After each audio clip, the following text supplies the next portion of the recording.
Boy, am I excited to have you here. So thank you. It's been interesting. I talk an awful lot these days about mental health, all things mental health and brain health. And well, let me just put it this way. This particular thought process started yesterday afternoon when I was privy to a phone call, in the sense that I could hear the conversation with the person sitting next to me. They were in my car, so it wasn't like I was eavesdropping on a stranger, but they were talking to somebody that lives with schizophrenia. The young man is in his early 30s, and you could hear his deliberate attention to what he was saying. He I mean, it was intellectual. It wasn't like there was I guess what I'm trying to say is you could hear his deliberate nature. You could hear he was deliberately trying to make sure that he said something correctly, that he was, paying attention to what was being said to him. There was, I don't want to use the word caution. It wasn't like he was being cautious, but he was definitely being purposeful and in his delivery, and whether it would be questions or statements. And I guess what I'm trying to say is it didn't flow like it would in a what I'm going to reference as a neurotypical conversation where we just kind of talk. And then I just got to thinking about myself, not from an arrogant perspective. I was labeled gifted as a young child. If you're new to me, welcome. Thanks for being here. You may have, if you're not new to me, you may have already heard me say something along these lines, but there's a point to this. And the point is that I've carried a lot of shame around being considered gifted. It was something that I was told. I didn't feel like, I mean, to me, when I hear gifted, I hear like exceptional, right? That's kind of where my head always has gone with things when it comes to the idea of how we understand what gifted means. We have a special talent. And I didn't feel special at all. And whenever, I would be around other kids, other humans as I grew up that were classified as special needs, whether that be schizophrenia, autism, and learning disabled, I almost felt bad. There was a guilt, there was a shame to it because I felt like it was a mistake that they put me in this kind of program. Because see, here's the thing, I know how my brain works, okay? And I know how easily overwhelmed I get. Like right now, I'm not even looking at myself, I'm looking into the camera, into the lens, because to look at myself trips me up. It just absolutely trips me up. And I wouldn't even call it self-consciousness. I can look at somebody else. If I am looking at myself, it makes me nervous and my brain starts to um fire on all cylinders. It's just like it becomes really, really intense, and it leads to a lot of overwhelm and confusion. So, and it's not just looking at myself that does it. I mean, if I find myself, because I have considered myself, nobody has ever told me that I was an anxious person. I've always considered myself to be highly anxious.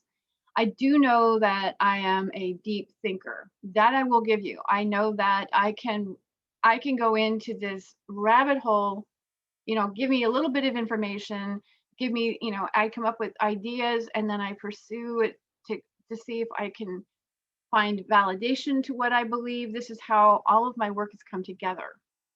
It's through serious contemplation and extensive research. And just the other day, as a matter of fact, I was just thinking along the lines of why I had a metal allergy, or why I have metal allergies, and why, after all of this work that I have done with my own body and my own mind, why my immune system is still acting up. And then all of a sudden, I had this beep, this little thing went off in my head while I was driving, and it basically was saying copper and nickel react.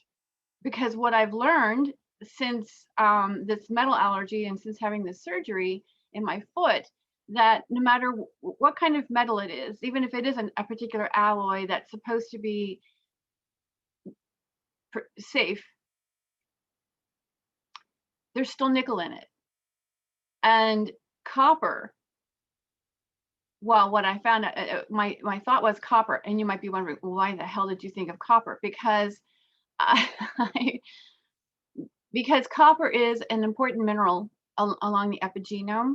And if you don't get enough copper in your diet, it's always advantageous to take copper. That's what they say. But you can get it. I mean, truthfully, you can get copper like eating spirulina. I mean, I think lobster is high in copper. I mean that's would obviously be very expensive. So a more reasonable. I think your dark greens have copper in them, your plants, because they get that from the soil, and things like spirulina has a really good source of copper. And what I came to find out, because I did the research, is that nickel itself as a metal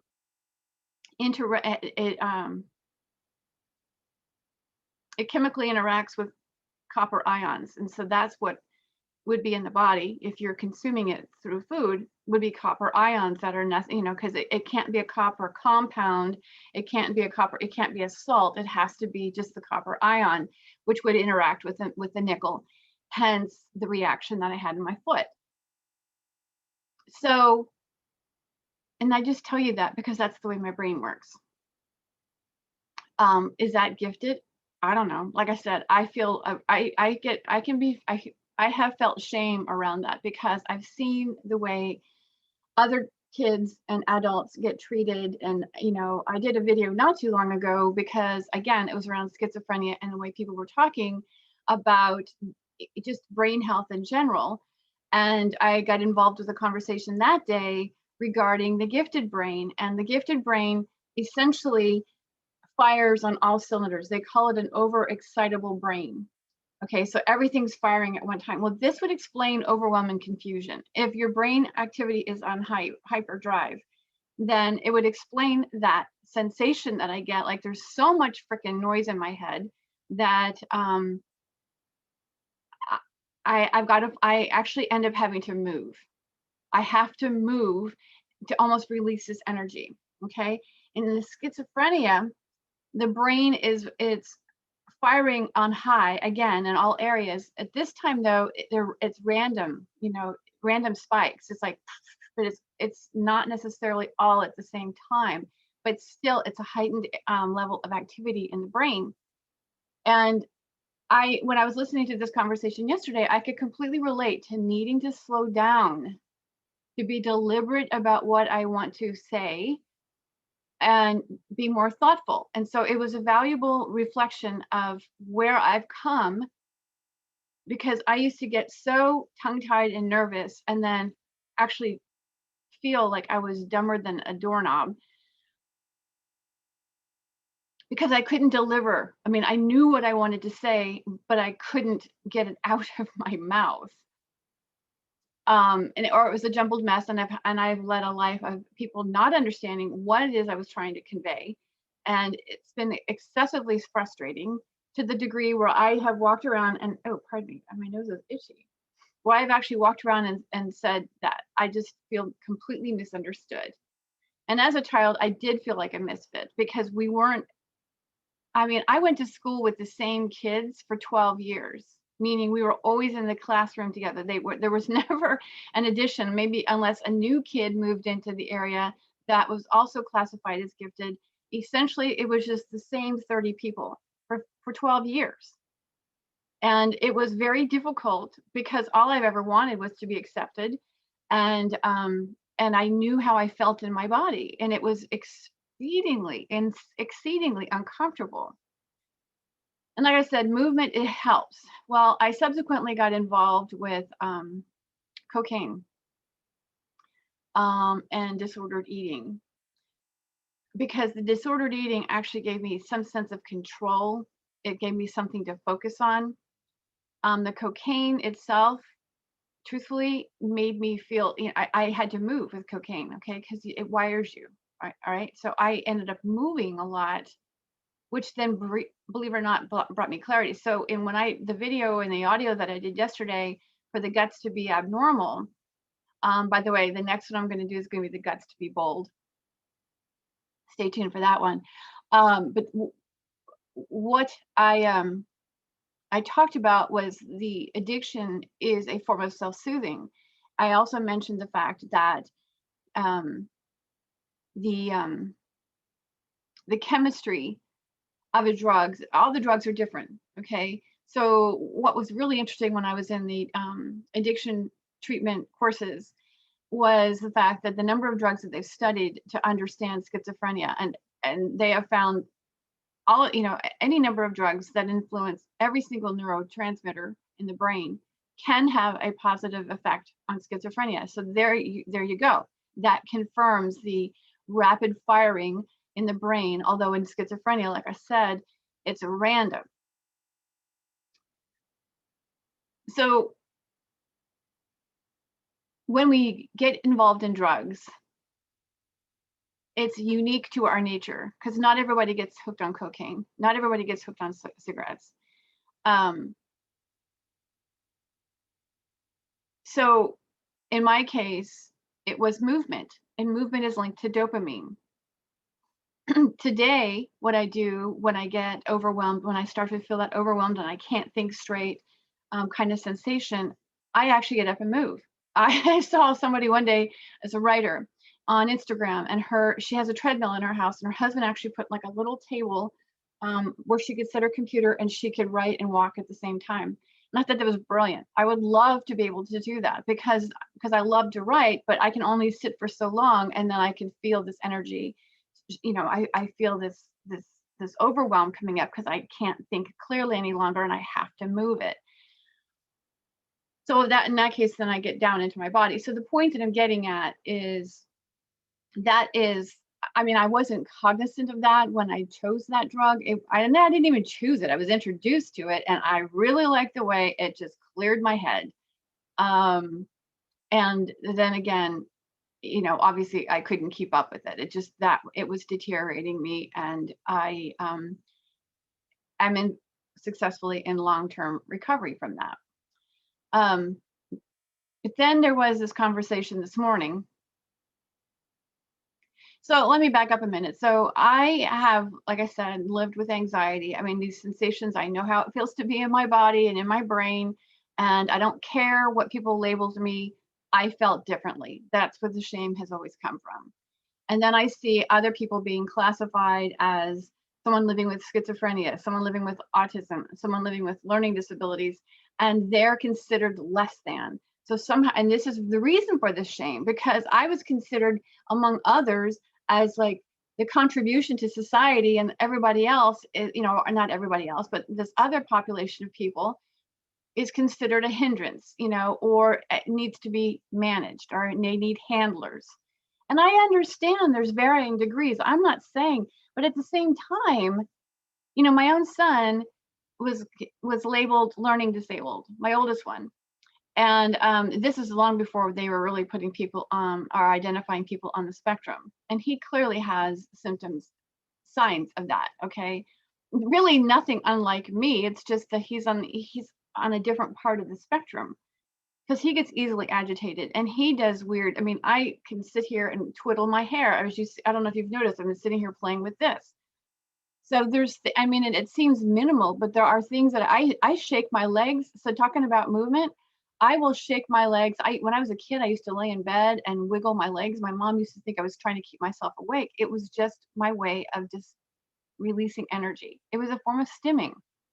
And to this day, I shake my legs when I'm sitting. I've made people nervous with it. So the point is that we are all doing something to self-soothe. We're all doing something.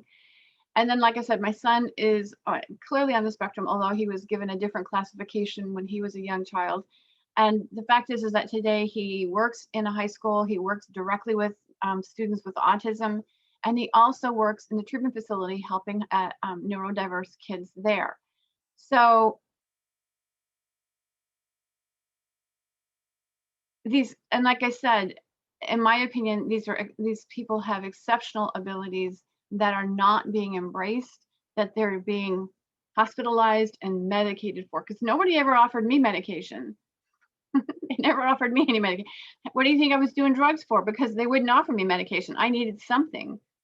And although you may say, well, how did that help? I mean, it was, even though it wires you out, it really made a difference in helping me find clarity. It really truly did. And that's the reason why I do yoga every single day now. I actually go run on the elliptical just because I need the movement. And as I said, if I was sitting here creating content or whatever, I will get up and I will move. Like when I'm done with this, I'm going to get up and move, because I can only sit for so long. I can't even sit during a movie. But the point is, again, so this morning I was listening to something on Clubhouse, and it was the talk was called "From Trauma to Triumph," and the first person that came in to speak was sharing her story, and I came in like 15 minutes into it, and what I heard was she couldn't help her father. So the trauma was, well, I thought it was around her father, because that's where I first came in. And, it's like, well, I couldn't help that my father was in prison, and that I couldn't help my mother had mental illness. And I turned it off. Not because I was mad, but because that was a lot of information to come in at one time. And I thought, holy crap, if somebody has cancer, the world will gather around them, and they'll, be like, hashtag cancer sucks, right? Or, and they rally around them, and we support one another with cancer. Everybody's like, oh my gosh, I'm so sorry. But you tell somebody that you have some kind of, overwhelm, confusion, anxiety, right? I mean, we're to the degree where, in my case, it was so intense that I was considered the 11th hour child. I would procrastinate like hell, not because I didn't want to do the work or I couldn't do the work, because I needed it to be perfect. That's how intense the anxiety was. It has taken me, probably within the last 10 years, is really where I've given up perfection. And I walked around and I've even said I'm perfectly imperfect. I'm willing to accept and put things out and just do things and tweak and, modify as necessary, but stop sitting on things due to perfectionism. Perfectionism is the number one form of self-hatred. That's what I was told. And it's really how we relate to ourselves. But that was one thing. That's the reason I was the 11th hour kid. Again, and here I was in school, I never got anything less than an A because of that damn perfectionism. I wonder what it would have been like just to allow myself just to be okay and not drive myself into the ground. But then again, like I said, nobody offered me medications. Nobody ever said, hey, there's something wrong with you, in the sense that I was mentally unstable. I certainly have felt like it. But then again, like I said, then this morning I hear this woman, reference her mother as having mental illness. And she's not the first person. I hear people like that talk about that all the time, about how mentally ill or mental health issues within a parent and how it's traumatized them. And I do, trust me, I get how traumatizing that can be.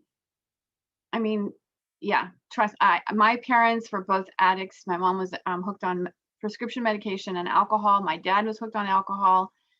And the dysfunction that arose from that was incredible. The things that they said to me, the way I was treated up until, when was it, 2008, where I had to cut them off because they were still being abusive. And I didn't want to live like that any longer. So I do understand, and I could sit here and go, well, my mother was this and my mother was that, but what's the sense, right? Because as I mentioned, we don't necessarily, we champion people with cancer, but when it comes to feeling mentally unstable, we we compartmentalize them and almost shun them, like, oh, I couldn't help my mother had mental illness. Well, no, you couldn't help it. But if and it's not even that the daughter's issue to the issue comes from society. It's a cultural stigma that we see mental instability as a downfall, as a problem, whether it be addiction or addictive type behaviors, schizophrenia. We we look at people like that as if, well, there are problems in society. They, like I said, they require handlers, and we don't. What we need is for people to pull their head out of their ass and actually understand that this affects all of this. It's like I posted this morning in my Synergessence page. When I was asked the question on the other day, when I was a speaker in a summit, and I was asked, what is the biggest result I can get for anybody? And I said, to live a pain-free life. And of course the whole conversation went in the direction of physical pain, whether it be nerve, bone, muscle. But what we don't understand, or what we're not seeing, is that emotional pain is actually at the forefront of all of it. And clearly I've been living with emotional pain since a very young age. And because culturally we do not look at it and address it, and we're not guided, we're so super reactive to everything. We're not encouraging people to stop reacting to their thoughts. Now we are. There's a lot more emotional leadership and resilience work going on than ever before, which I think is awesome, because this is what we really need, is to be able to have a thought, notice the emotion that shows up around it, and be willing to go, that's not how I want to react to this. That's the reason why I'm doing the Antioxidant Thinking Challenge, which, by the way, you're invited to come in on. It starts tomorrow, the 21st of October. Holy cow, 21st of June. June 21st, 2021. Happy summer solstice.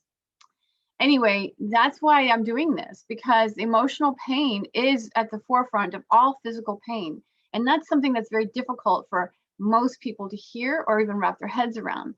But I'm living proof of it, because as much as I've struggled with the shame around being gifted, the trauma and dysfunction of early childhood, to, subsequent, I developed patterns from a very early age based on my experiences. Then all I did was recreate the same shitstorm moving forward, which led me to have to, which in some respects would have been to my advantage if I had caught on to what I was doing, but I wasn't aware of it for the longest time. So ultimately what happened is I developed cancer and arthritis throughout my body. And my son actually asked me, my youngest asked me, he goes, what did you do? And I go, I just lived. And it's very difficult to explain to him. He's 26 and highly volatile. So, and I'm hoping that at some point he outgrows it, or I'm able to be the role model for him to see that he can be different, that he doesn't have to live like that. But never, and mind you, he's so volatile and rigid in the way he thinks that he already struggles with muscle tension. Severe muscle tension, rigidity, and pain, physical pain. And he gets all bent out of shape. He goes, oh my gosh, I'm too young to be having all this pain. I'm like, well, yeah. So what are you going to do about it? And we talk about it all the time. I offer him suggestions between oils and other things, but he's still, he's a young man. I can't force him I can't force him to change. He's got to want to change. He's got to see other people making the changes. Because the more information we gather, the more we remain stuck in our situation, because information is knowledge. But if we're willing to tap into our own wisdom, our unique nature, which is done through conscious, that deliberate that deliberate nature that I was talking about, where we're actually being very um, purposeful in what we're saying, now we're creating transformation. And in doing so, our life will look almost like the opposite, be black and white, and where you're sit right now. So yeah, I can help people get out of pain. I'm not going to say easily, because it really depends on how badly a person really wants to be pain free. We talk about it all the time. I hear it all the time. I wish I didn't have to be in pain. I wish or this hurts or that hurts. My physical pain never ran or ruined my life. I refused to let that happen, but I was definitely wanting to know what the hell was going on. And it was my cancer diagnosis that led me to the final answer. And that's what I bring to you. So the discomfort we feel on our own skin leads to discomfort physically, further degeneration. And this is the last thing that anybody deserves. So I'm here saying, I get you. I know you. I know how you feel. I may not have been there in your circumstances, but you deserve to feel better. And come on over to the Synergistance Facebook page. Let's do this thing, this antioxidant thinking challenge together. Yes, it does involve essential oils. Yes, it does involve coaching. Yes, there's going to be some ideas, some suggestions on what to do, but ultimately, it's all about coming back into alignment with you. So I hope to see you there. Appreciate you being here. And until then, like I said, be watching for the guts to be bold, baby. See ya.